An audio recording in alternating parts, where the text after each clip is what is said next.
How's it going, everybody? I hope you're doing well today. This is Mick, and I'm back here to review JCW Lunacy number 75. This show starts out with Big Vito and Luciano Enterprises coming out to the ring.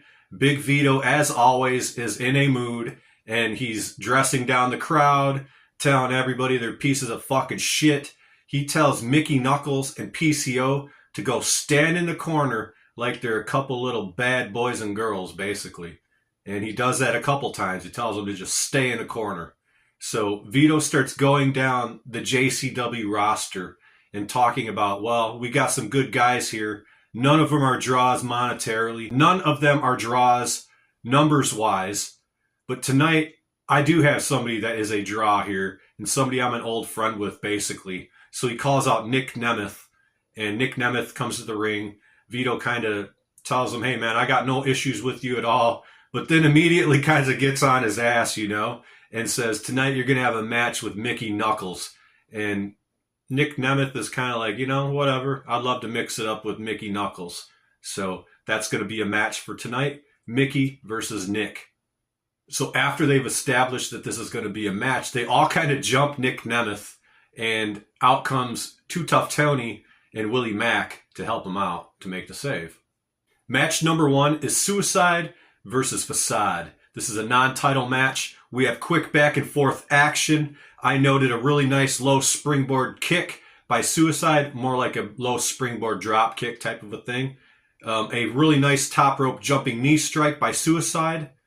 Facade manages to turn Suicide's mask around during the match, covering up his eyes, and he hits him with a destroyer for the win. So pretty decent opening match tonight. We're going to go to our first backstage segment of the night, which is Vito approached by Mr. Anderson. And this was funny as fuck, man. I'm a big fan of Ken Anderson, always have been. He is great on the microphone. He's not a bad wrestler either. And he has some very good interactions with Vito, man. They work well on camera together, I believe. So Mickey then comes in, and I laughed some more. That's all I put down, man. I love Mickey and Vito's interactions as well. Match number 2 of the night is for the number 1 contender for the Women's Championship. This is Sophia Rose and J-Rod versus Danny Moe and Big Al, Alice Crowley. Match starts out with weapons like immediately Danny and Big Al are just going to town on Sophia and J-Rod. It quickly breaks out into the outside of the ring, along the ringside area and things like that. J-Rod does a really nice suplex on the floor to Danny Moe. J-Rod ends up going into the ring and empties out a bag of Legos and puts them on the match. Or I'll give Veda Scott a shout out here. As Veda puts it, a bag of plastic modular building blocks. J-Rod goes to slam Danny Moe onto the blocks, but Danny reverses it and ends up slamming J-Rod onto that instead. So after a couple seconds here, J-Rod gets control again. She gets Danny Moe down onto the blocks, and she's going to try like a splash onto her. But Danny Moe rolls out of the way, but kind of gets part of the splash. And then J-Rod gets a stomach and midsection full of those fucking blocks, which had to feel just wonderful. If anybody knows, man, if you've ever stepped on one of those bare feet or even just socks on, they hurt just like that. Just imagine falling fucking straight down onto them, you know what I mean? So yeah. J-Rod puts Danny onto her shoulders, and she gives her a really nice face buster down onto a steel chair. Another nice spot that I called here is a nice tandem spot where Danny and Big Al do stereo kicks to J-Rod and Sophia. Match ends where Big Al hits Sophia with a nice Death Valley driver onto a garbage can for the hard-fought victory and win. Number 1 contender, Alice Crowley. Cool match. And I'll just say right now that the match didn't end like I thought it would end, because normally when they do these kind of stipulation matches where it's the first person to get the win, normally the team ends up fighting with each other.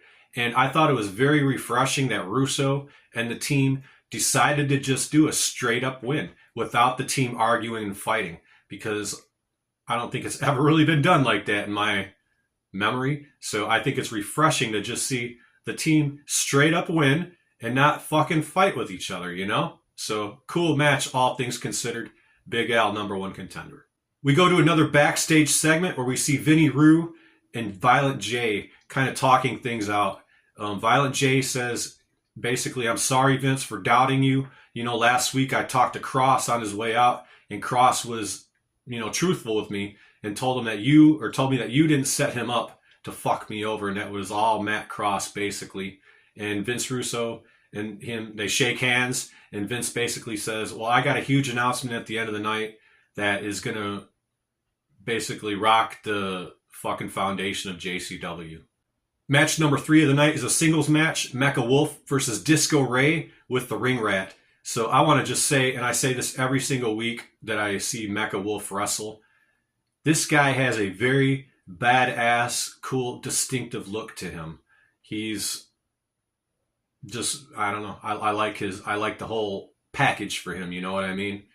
Ray gives Mecha Wolf a tambourine to start the match off, and he wants him to kind of dance around a little bit with it, and Mecha Wolf kind of humors him for a minute and then smacks the shit out of him with the fucking tambourine. And then Disco Ray ends up kind of rolling to the outside of the ring. Mecha Wolf will run the ropes, do a beautiful suicide dive through the second rope, nailing Disco Ray on the outside, and they end up going through this wall, which was a really fucking cool move, actually. They bring the action back into the ring, and Mecha Wolf does a very nice tribute to Eddie Guerrero with his Three Amigos suplexes. Disco Ray will get the upper hand again and hits a pretty nice Bronco Buster in the corner, followed by something they call the Disconnection Neckbreaker, or the Disconnection Neckbreaker. I believe he got a 2 count on that. This time around, the Ring Rat causes a distraction, and it does work to the advantage of Disco Ray. As it distracts Mecha Wolf, Ray sneaks up right behind him and rolls him up for the 3. And I believe that is Disco Ray's very first victory on JCW Lunacy. Good match, all things considered. Another backstage segment, we see the Outbreak with Barnabas the Bazaar just kind of pummeling the shit out of Cocaine. And Barnabas the Bazaar is kind of berating Cocaine the whole time. And he's telling him to just trust him and things like that. And he kind of wants to get him on the same page, it seems like. But then the Outbreak decides to break out Cocaine's stash, and they end up getting into the stash a little bit, and seemingly they like it. So we'll see where that goes. Barnabas the Bazaar was none too pleased with his boys after the Outbreak breaks into the stash. Match number 4 was excellent, I gotta just say. It was a very short match, but very fun and very entertaining. Mickey Knuckles continues to knock it out of the park every single time she's on the show. So this match is Mickey Knuckles versus Nick Nemeth.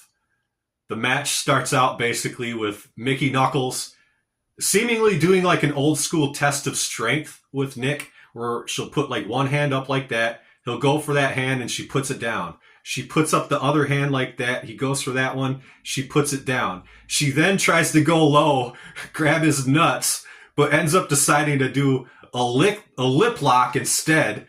Gets him down onto the mat and does a nice rolling lip lock combination, basically, with a nice reversal of pinfall attempts. Mickey gets a 2 count on Nick Nemeth. I almost call him Dolph Ziggler. But then Nick Nemeth reverses the roll. Mickey Knuckles does not let go of the lip lock, and Nick Nemeth is able to get the 3 count. So for what it was, a very entertaining, quick match. And I think they did that about as well as they could have. Credit to both Nick Nemeth and major credit to Mickey Knuckles, man. She is hitting it out of the park. She's looking good too, man. I'd take Mickey out to dinner. Mickey, if you're single, man, hit me up. I'll take you out to dinner sometime if you ever come in my area. Seriously.